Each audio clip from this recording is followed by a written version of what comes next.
all of our worm baits at one time, and we had a custom bait shop that did. Um, I'm sorry, I don't. Like I said, I am not the fisherman here. Here he is. A pro bait company that sponsored all the kids a bait and something else I can't remember, but we basically that's his part. Then for my part, I talk about the environment, their habitats, ethics, anything that can relate to where that fish lives, what he eats. Mostly we've been talking about bass, but what I used for my resources were the beginner's guide to fishing that you can get from the Arkansas Game and Fish Commission. It's a really neat book. I just went up to our local office and said, "Hey, can I get 10 copies of this?" And they're like, "Sure." And so that's their book that we've been working with, and it's got all the different fish broke down into it, and baits and knots and things in it. We kind of worked through that a little bit. The other resource I've been using so far is the sport fishing, our Arama sport fishing guide. So we talk about our bait casting and stuff, and we practice our bait casting. I've searched other 4-H across the state. So far, I've only found one, possibly two other states that have a fishing project program. So I am kind of building this as I go. And the more I see that the kids want to do, we're trying to kind of make a curriculum as I go from what resources I've got. The other thing I'm going to do is I'm going to take the class that the Game and Fish offers called Fishing in the Natural State. And they have some pretty cool little incentives for doing it. You get tackle boxes and rods and reels and stuff. And I'm going to work on that. But we're kind of just building as we go. We meet once a month. The first couple of months we met, the kids haven't had a really chance to catch a fish because of where we've been located for fishing. But I made contact with a local farmer and that has stocked bass ponds, and he has agreed to let the kids come fish anytime they want to. One of the things that's really big in bass fishing is catch and release. So we did a whole lesson on catch and release and how the bass tournaments and stuff, they really thrive on the success rate, and even have a little resource book that was put out by the University of Missouri. They helped them do some research into the success rate of the catch and release program and what makes that a success. You have to keep the air in your live well and things. So we did that. One of the things that we've done that has really taken off, I am not Facebook savvy. I'm not any of that stuff, but my husband is, and all of his pro staff people are. So we've done live video every time we've done these classes with these kids, and they've been picked up by Bass Pro Shop. They've been picked up by his other sponsors, American Tackle and other things, and broadcasted all through their Facebook stuff. So I think matter of fact, the guy at Bass Pro Shop that we deal with, or he deals with, he's like, make sure you let us know that, when you're doing a live cast with these kids, because we'll broadcast it. We'll broadcast it, in the store or whatever. So we've had kind of good luck with that, and they've had lots of hits. Everybody loves it. And it's just as non-formal, I guess you could say, as you can be. But the kids have had a great time. Our last meeting in January was cold. I mean, I was uncomfortable cold. These kids were out there. They didn't care. They were fishing.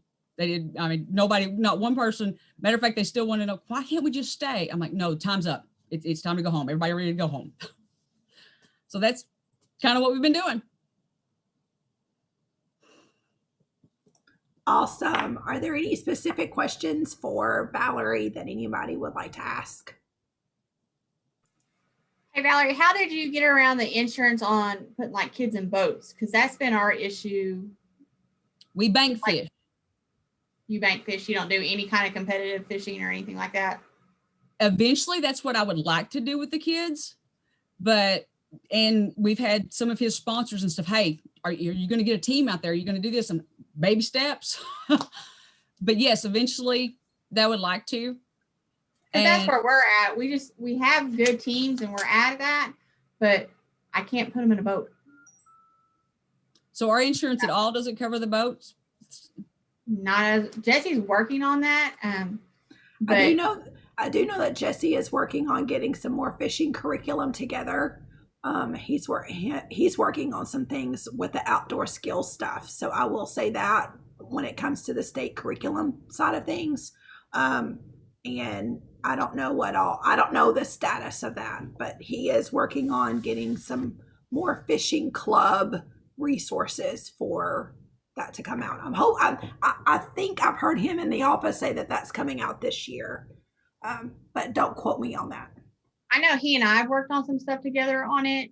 But our biggest thing is, like I said, the insurance liability. If they were to do any kind of competitive event with the fishing, we can't put them in a boat.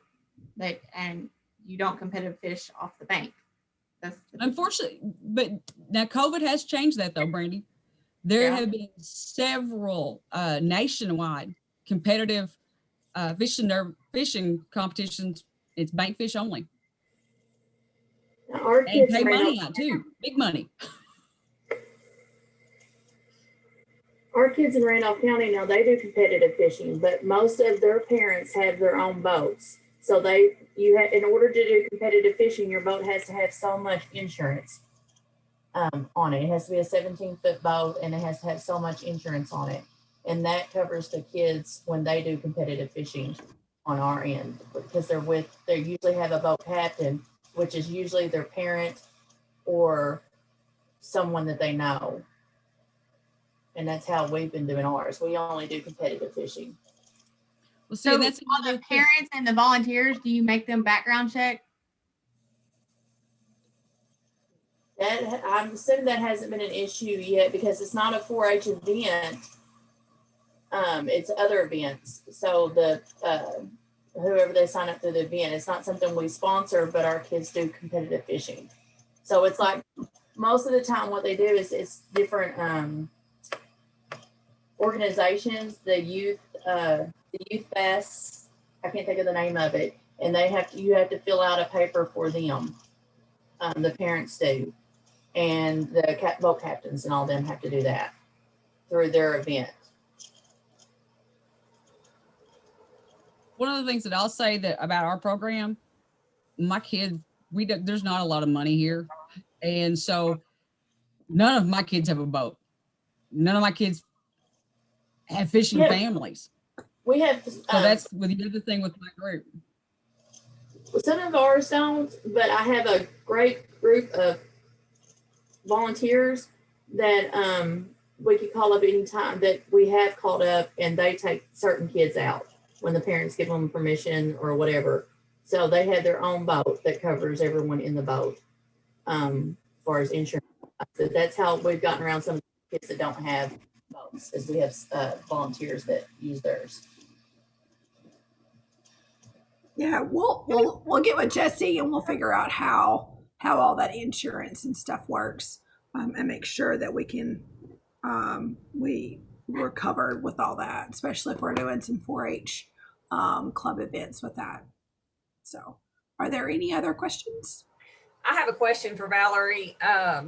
So do you, and you may have already covered this, John came in and was talking to me. So do y'all go to different locations each month to fish, or is it the same location? We started this in, let's see, our first time we met was in October. And so we've gone to different places. There's just a second, game and fish spot that's in the neighboring town. Clarendon has a little fishing pond in it that's stocked sometimes. So that's where we've started out. And then now we're going to start, this farmer who has donated or allowed us to come to his property and fish, we're going to go there. We want to take the kids to another lake. So we're going to expand on where we go with these kids. But like I said, we bank fish because that's what these kids can do right now. Yeah. Well, I would like to put a plug in for that fishing in the natural state. I don't know how many counties have taken advantage of that training, but John and I went a couple of years ago. And if you go to that training and you fulfill their requirements for 3 years, you get 24 rod and reels, some other fishing equipment. And so it's really, really a good a good training, and the resources that you get to go with that are very, very helpful and be, really good to help start something like that. I think this is a great idea. Never even thought about it. Awesome. So now we're gonna shift over, and so we're gonna go to our next presentation, which is with Elizabeth Easley and Cynthia Rory. They have been partnering up together with a grant with the pollinator. I'm gonna butcher it. It's a pollinator habitat information, and so I'm gonna turn it over to Cynthia and Elizabeth for them to talk a little bit about what they've been doing in their counties. All right. Hi, everybody. I'm Cynthia. I'm over in Crittenden County. And if you hear any squeals in the background, it's going to be my little supervisor over here is having snack time and telling me stuff. So I apologize for that. But Elizabeth, I believe, is going to take the intro for us. Hi, everyone. I'm Elizabeth Easley, and I am the 4-H agent for Mississippi County. And we're going to talk to you about our pollinator habitat program. And if I happen to say PHP, just because I don't like to always say pollinator habitat program, or I may forget, you hear PHP, that's not a disease, it's just pollinator habitat program. So the goal of this program is we're wanting to engage youth on the importance not only of pollinators, but we're also wanting them to learn how to establish quality habitat. And this is a nationwide program. There's 22 sites across our county right now. Because this is a national grant funded program, we do have sponsors such as Corteva, Pheasants Forever, Quail Forever, Dow DuPont. So there is money involved in this, thankfully. Through this program, through PHP, we've trained 12 pollinator habitat ambassadors. And the jewel of this program is we're using the teen as teachers model. So we're teaching our teens, and then they're going out and they're reaching other kids. So through our 12 ambassadors, our goal is to reach directly over 500 kiddos and indirectly over 1,000. And we have already met all of our grant obligations, and we're just continuing on. So the highlight for me, the skills that our ambassadors are learning, obviously they're learning some science, they're doing agriculture, but through this teen as teacher, we're also hitting leadership skills, we're hitting communication skills, community service. And the best part, we started this when COVID hit, unfortunately, but even with COVID, we have actively engaged our kids in their community. So why does this program matter? Why are we actually doing this? And for me, there's two huge reasons. The first is raising awareness that pollinators are essential. They're essential to our global food market. Mississippi County, Crittenden County were both really large row crop counties. They're essential to our agricultural community. So this really hits home for us. Second one's pollinators are dying. They're declining. They're declining for a lot of reasons, but the biggest reason is habitat loss.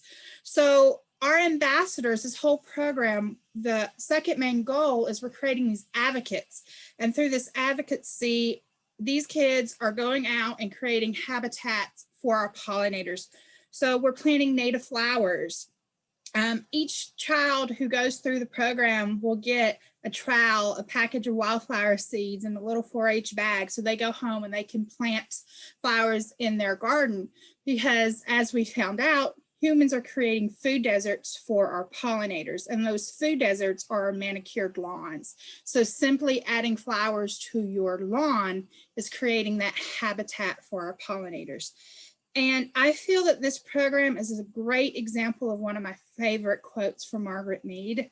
And Margaret Mead said, "Never doubt that a small group of thoughtful, committed individuals can change the world.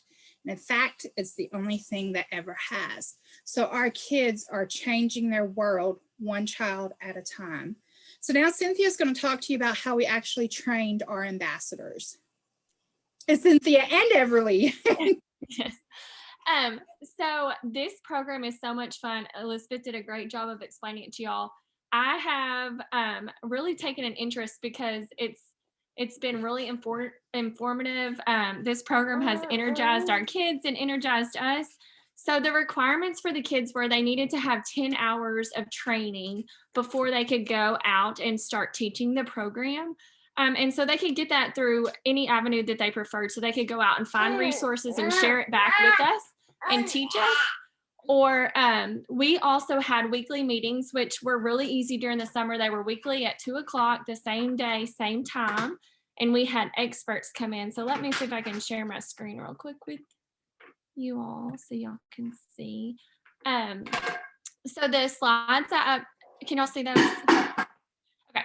So the first one is our recruitment, which I just wanted to throw that out there because I actually got quite a few kids to hop into 4-H because of this program. So this program recruited new kids in, which is always amazing and a lot of fun. Just by seeing this flyer, we got kids that had interested that had never come to 4-H. So we kind of roped them in.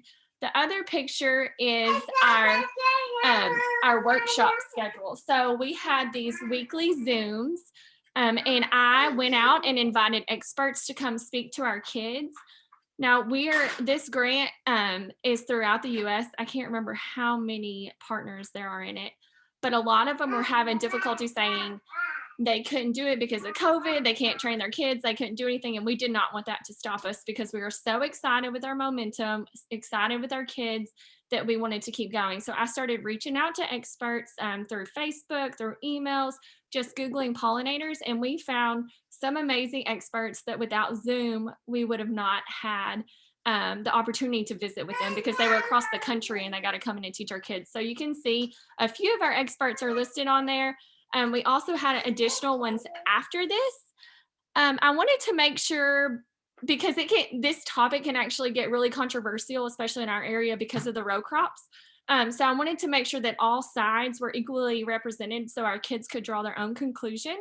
And it was really great to hear most people that are knowledgeable in this don't talk about specifically pesticides, but it is, as Elizabeth said, it's the space, and the majority of space is taken up by us in our manicured lawns. And so we had an expert from Corteva talk to the kids about how large ag companies, their goal is to protect, and that's why they started this program. So that was really neat. This is also giving the kids an opportunity to see different careers in the ag field. And so they got to interview the people afterwards and reach back out to them if they had any questions. And we just had them submit to us the hours they did. And of course, we logged their hours when they came to our experts. And the experts that we had and all the Zooms we had, we actually opened it up to everyone who participates in this grant. So we had kids and leaders from all over the US hop in and listen to our programs on that. And I'll go ahead and let Ms. Elizabeth tell you all a little bit more about teens as teachers. Yeah, so once we got our ambassadors trained, I think the true beauty of the program started. Kids actually developed a 1-hour program to deliver in a variety of ways. It was really, I found it awesome to see because each of our ambassadors found a passion in a certain little niche area in this topic. We had some kids who were very gung-ho about honeybees, others who really wanted to know, how does pollination work? We had 2 girls who wanted to understand, how do bees communicate?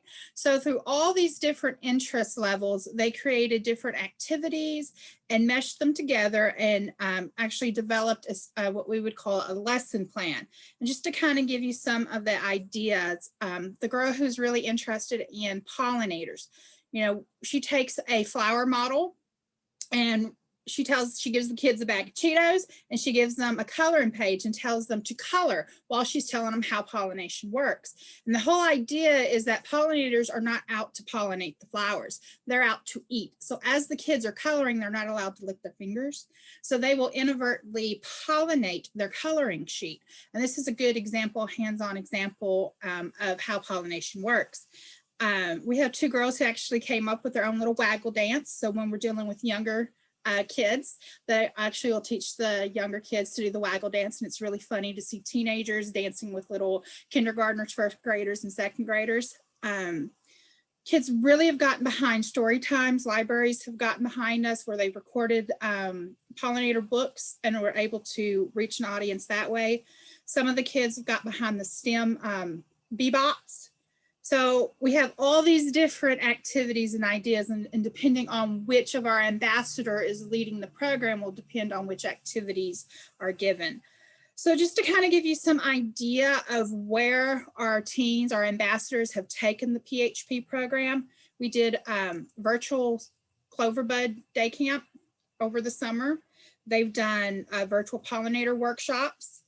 During the National Pollinator Week, our teens created videos and social media graphics, and they did a blitz, and they reached over 23,000 people in a week.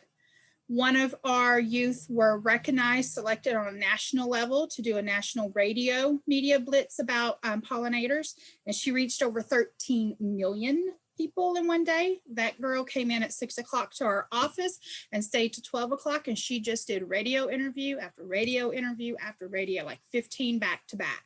So we're really proud of what she did. We also offer the PHP programs in after school settings and in school settings. Some have allowed us to go in person, but most of them have been virtual. Matter of fact, next week on Friday, we've got our ambassadors lined up. They're speaking to over 80 kids on Friday, and this all virtual. So while COVID is not ideal, it has definitely opened up new avenues for our kids to reach a greater audience. The only thing that we've had to put on the back burner is each school that gives us at least 75 kids in our county is getting a pollinator garden. And when we can actually see them in person is when we'll actually plant the garden. So that has been put on the back burner. So Cynthia's going to go through some of the supplies and materials that we used for the PHP program, because I think you'll really enjoy that. Hey. See if I can get this. What am I doing? Oh, there we go. Okay, so here's a couple supplies just so y'all can see. In the middle is our demo hive, which is really nice to take to the schools.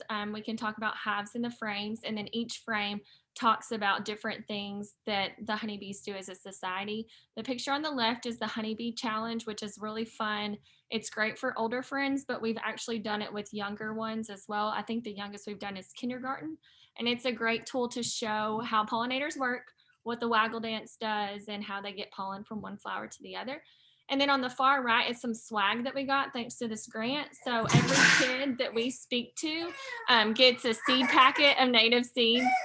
And oh, we just fell in the dog bowl, sorry. They get a seed packet of native seeds, and they get a little trowel because we're encouraging them to have their own butterfly garden at home. This is a picture of Miss Lauren doing her radio broadcast at the office. And then the other picture is one of our in-person programs we did at an after school. The bottom picture is actually of my son Ryder participating in one of the programs, and he's doing the coloring sheet. So they're coloring flowers and bees, talking about them eating the Cheetos and pollinating. And that was that great little program that Elizabeth was talking about. So we have tons of really cool supplies, and some of our experts recommended some. One of my favorite is these, and I wanted them selfishly for myself. These are butterfly binoculars. Did not know such things existed. They are amazing. They will take like your 10-minute hike and turn it into like 3 days because you want to look at every insect, every flower. Super cool tool to share with the kiddos. Another one is we have a list of really great, books that we have used. A lot of people have heard of like The Very Hungry Caterpillar and the traditional books, but I've done a lot of research with Miss Elizabeth. And so we have a list of about 12 books. If anyone's interested, I can send it out, that are fun, more modern, up to date books that kids probably haven't heard. And they have really enjoyed that story time, like Elizabeth said. Something really exciting is with our grant money, Hope is actually creating a kit at the state office so that you'll be able to check out a pollinator habitat kit and take it to your kids to share with them. Again, I'm super excited about this program. I'm sure I'm missing a bunch of stuff. One of the things is out at Corteva. We have Corteva is in Proctor. It's in Crittenden County. And so we have about an 8-acre plot out there planted with native seeds. So we've been out there to harvest the seeds and teach the kids how to harvest, store, and we'll be doing more of our community planning in the future once COVID kind of subsides. Our plans for the future are We were hoping to go to DC this year, but we didn't get to do that. So in place of that, we're getting to take our kids to Little Rock to go see P. Allen Smith and do some cool stuff in Little Rock with this program. Sorry, guys. We also want to continue this. It could spin into a junior master gardener, but it can be a standalone pollinator program.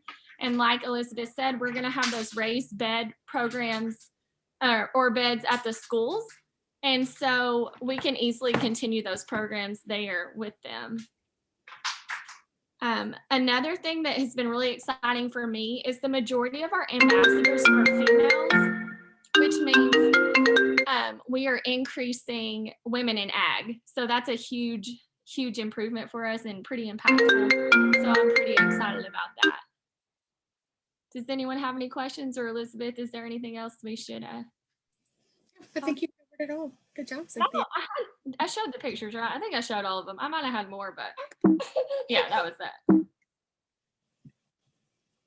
So if anyone has questions, let us know. Sorry for a fussy one for a second.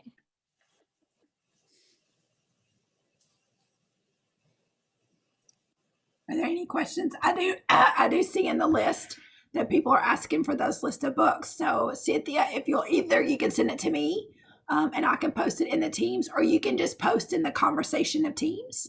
I'm going to grab all those resources and I'm going to be putting them in that shared folder inbox on the staff page for everybody. Any other questions?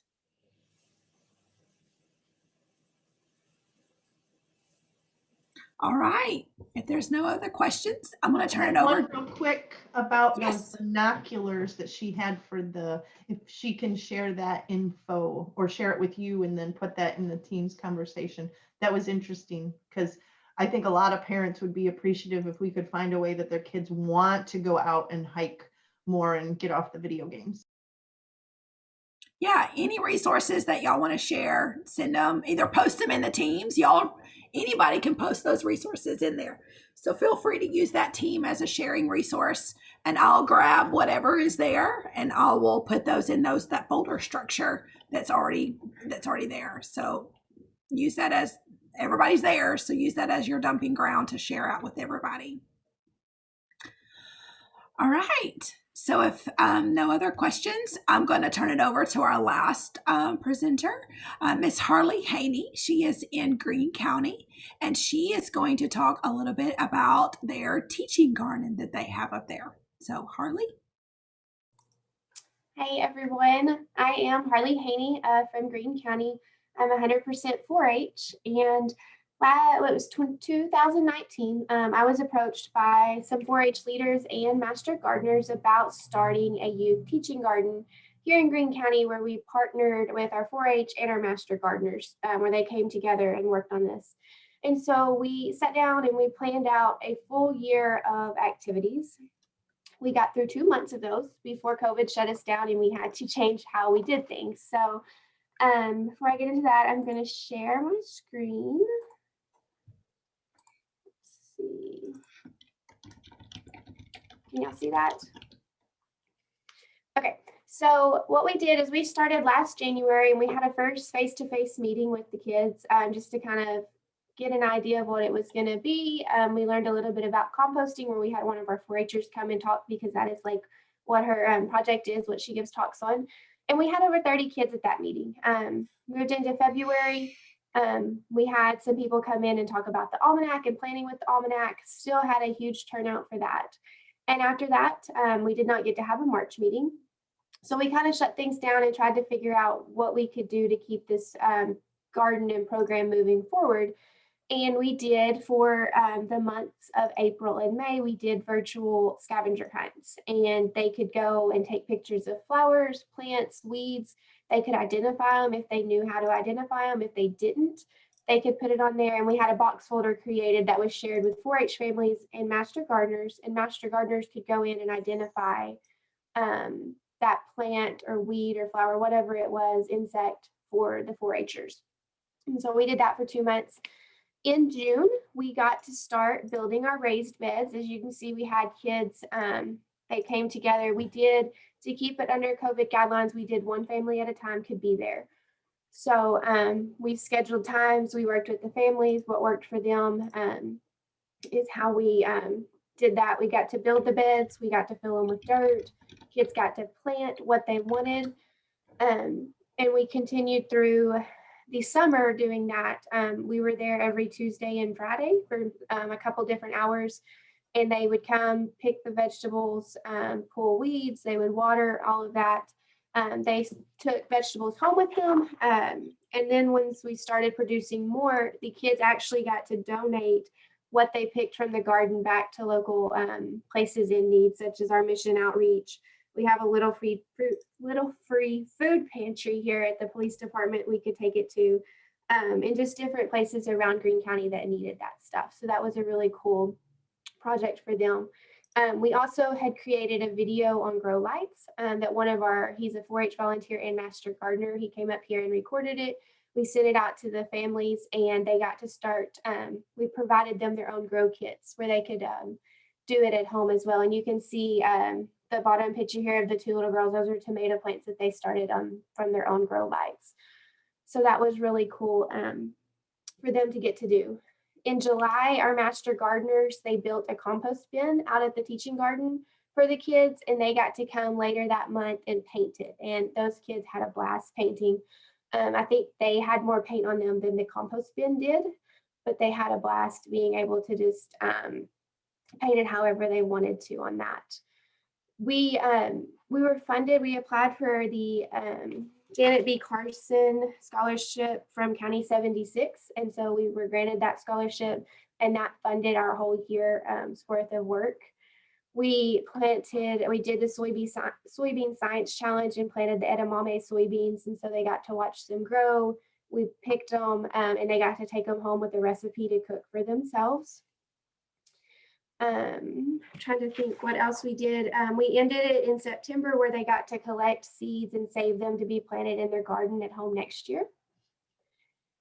And you can kind of see that was what the top picture up here was.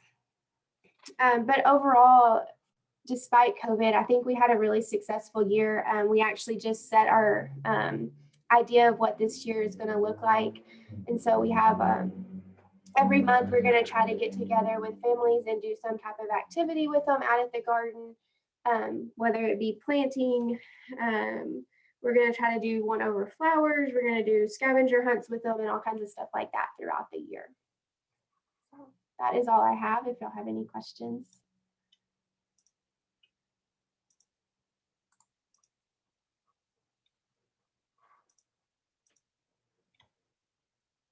I have a question, Harley.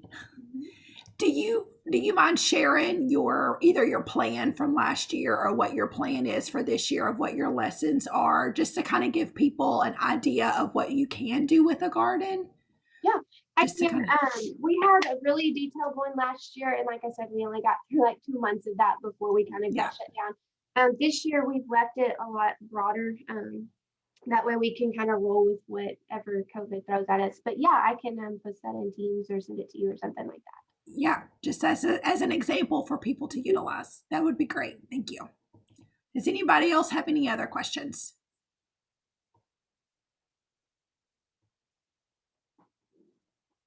Then I'm going to open the floor. We have about 6 minutes left. That if anybody has any STEM or science or nerdy things that you have been doing in your county, would you like to share it with the rest of the group? Hey, Lori, I haven't got to start it yet. I just got a grant for a little under $5,000. I am going to be doing 12 classrooms where we're going to do a hybrid of hydro aquaponics. We'll set the tanks up in the rooms, they'll learn it. And then the conservation part of it is the fish is creek fish. So we'll restock those into our local creeks and reservoirs. So then there's a conservation part of it too. So we're in the process of creating our curriculum for that and doing that, but I'm really excited about it. That's super cool. Take lots of pictures and I'm gonna put you down. That might be a presentation in the future. So that's fine. but I'm really excited about this. So That's super cool. What, where did you said you got a grant? Where did you get the grant from? the conservation district grant is the one Okay. that they collect from the fines and stuff like that. So, they do get, I mean, it covered everything, even down to paying for the field trips, the bus fuel for the field trips, for them to go to the creeks and do the soil testing and everything. So it was really neat. Awesome. So if y'all are looking for funding, then that is also a place that you can look out for the conservation district in your area. Yeah. There's lots of funding that's there. Due, like the first part of October. So I fill mine out in September, and then you'll get your reward if you are awarded or anything in like the first part of January, and then you can start your program. You have a year to complete it. And depending on what your county collects and fines is what's available. So Was that through Game and Fish? the Arkansas Game and Fish and the Conservation District. So I tried to fill one out and they told me that I couldn't because I was 4-H. When I called to ask questions about the application, that the lady, whoever I talked to said I couldn't do it. See, I did ours through our conservation district. And then Game and Fish, because it has parts of it, they funded in some of it too. So maybe talk to whoever your local conservation person is. Okay.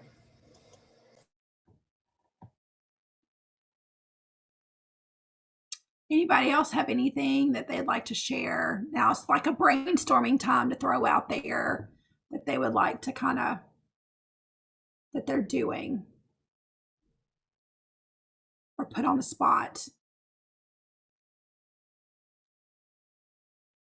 I'll put a plug in for myself, at least. I've been doing every other week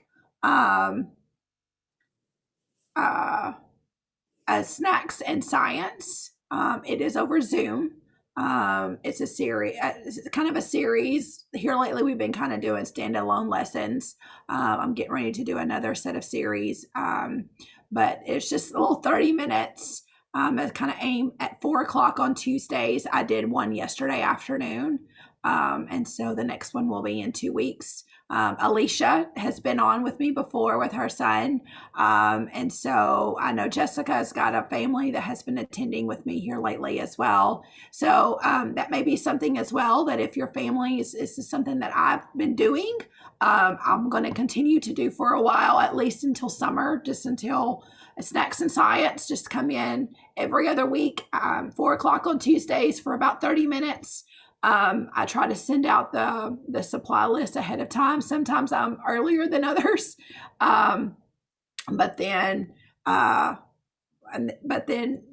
try to keep it with materials that you have at home, right? So if there's something special, I'll try to give you a little bit in advance. So for example, yesterday we just did straw rockets. So all you needed was paper, some scissors, and straws.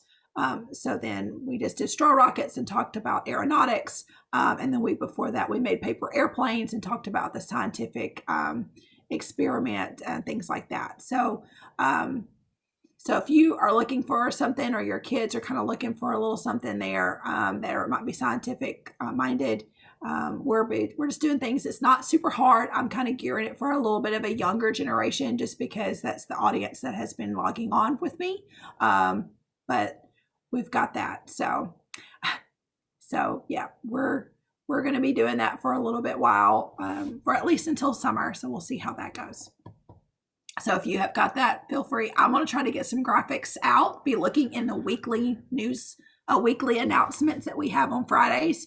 I'll be getting a graphic out soon again to do another big market push for y'all to be putting in your newsletters and stuff for another sign up. Because I'll be doing another series probably starting in March, another series of things like, okay, this is going to be a couple of things. So we'll be getting ready to do that. All right. Well, it's 12:29. I'm going to let you out a minute early. I know y'all are just so bummed about that 1 minute. Y'all go grab you some lunch. We are done for the day. So if you would, so tomorrow, whoop, whoop, whoop.